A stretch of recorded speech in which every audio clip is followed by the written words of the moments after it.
I picked up a durian on my way home. I'd scarcely cracked it open when the nanny fixed her eyes on me. Aunt Eleanor Lambert, have a piece. I held out the largest, most fleshy chunk. Eleanor didn't take it. Instead, she gave me a scathing look. I'm not as greedy as you. What if she didn't want any, I'd relish it myself. The moment I popped the last piece into my mouth, Eleanor let out a scream.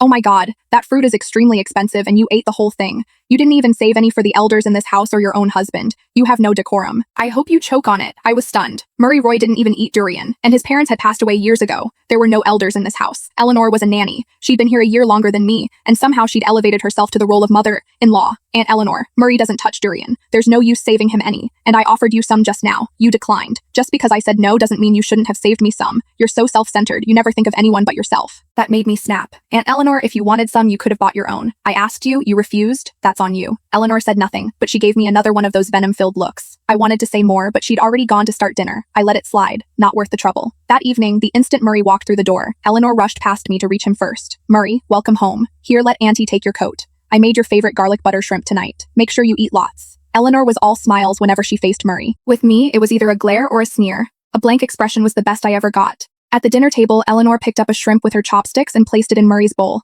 Murray, your wife bought a huge durian today and ate every bit of it by herself. Murray peeled the shrimp and dropped it into my bowl. Want more? I'll pick some up on my way home tomorrow. I popped the shrimp into my mouth. Yes, get two, the big ones. Eleanor slammed her chopsticks down. You spoil her too much. Murray, I don't mean to intrude, but that's not how you should treat a wife. You've made her lazy and greedy. She doesn't get out of bed until noon, doesn't work, doesn't do anything around the house, and she can't even share her food. She's supposed to be a wife, not a princess? Murray smiled. Aunt Eleanor, my wife is a princess. Eleanor was furious. She opened her mouth to retort, but I beat her to it. Aunt Eleanor, just do your job. Everything else is none of your business. You say I'm lazy, you say I'm greedy. Fine, I won't deny it. My husband takes care of me. I'm lucky like that. Jealous? Eleanor's face turned green. Keep gloating. He'll dump you sooner or later. I put my chopsticks down. Aunt Eleanor, I'm trying not to be impolite, but do you remember what you're here for? Murray's expression turned stern. Aunt Eleanor, the way you talk to Sophia Simmons is inappropriate, and however she lives her life, I don't have an issue with it. You're overstepping. That finally silenced Eleanor. Murray, I'm only looking out for you. I just thought I'd help you keep your wife in line. Aunt Eleanor, that won't be necessary. Eleanor gave me one last withering look, then fell silent. That night, lying in bed, the more I replayed the day, the angrier I got. Honey, let's replace her. Murray let out a long sigh. When I'm back from my business trip, I'll sit down with Aunt Eleanor and have a talk. If she can't change, we'll find someone new. She does a decent job with the housework. There's no guarantee the next one would be any better. I thought it over, decided he had a point, and nodded in agreement. The next morning, Murray grabbed his suitcase and left before daybreak. I half heard the sound, rolled over, and tried to fall back asleep. Before I could doze off, patriotic music blared from the living room. Each verse louder than the last, the vocals piercing through the walls. There was no way to sleep through it. I checked the time. 5 a.m. Eleanor, it's the break of dawn. Can't I sleep? Eleanor was dragging a mop across the living room floor at a leisurely pace. I'm already up doing housework. You really have the audacity to still be in bed? While Murray's away, I'm going to teach you some proper behavior. I was so angry I actually laughed. Eleanor, you're going to teach me behavior?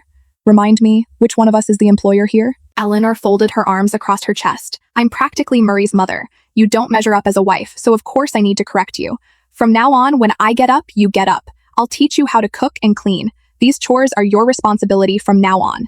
If I'm cooking and cleaning, then what exactly am I paying you for?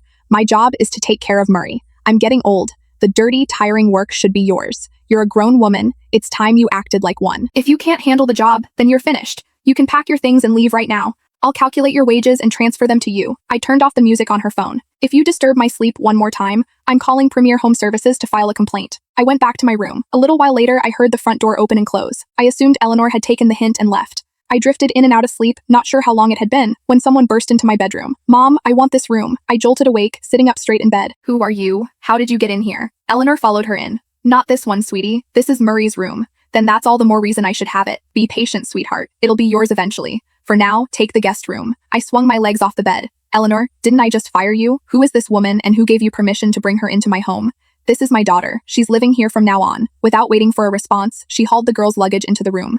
I never agreed to let her stay. Eleanor, you are out of bounds. Where are your manners? You don't even call me aunt anymore. No upbringing at all. I was done arguing with her. I picked up my phone and called the housekeeping agency directly. Hello, is this Premier Home Services? Your full-time nanny Eleanor Lambert brought her daughter to live in my home without my consent. I want her removed immediately. I'm sorry, Mrs. Simmons, but Eleanor is no longer employed with our agency. Save your breath. I left the agency a while ago. I'm freelance now. You want to report me? Good luck with that. I hung up. Fine. Then I won't report you. I'll fire you myself. Take your daughter and get out of my house. Now. You? Fire me? You don't sign my paychecks. Besides, this is Murray's house. I'll bring whoever I want to live here, and there's nothing you can do about it. If you don't like it, you're the one who can move out. Have you lost your mind, or have I? This is my home. Why on earth would I leave? Fine. You say I can't fire you? Then I'll call Murray. The call had barely connected, and I'd only said a single hello before Eleanor snatched the phone right out of my hand. Murray, sweetie, your wife is trying to throw me out. Eleanor sobbed into the phone, crying as she spoke.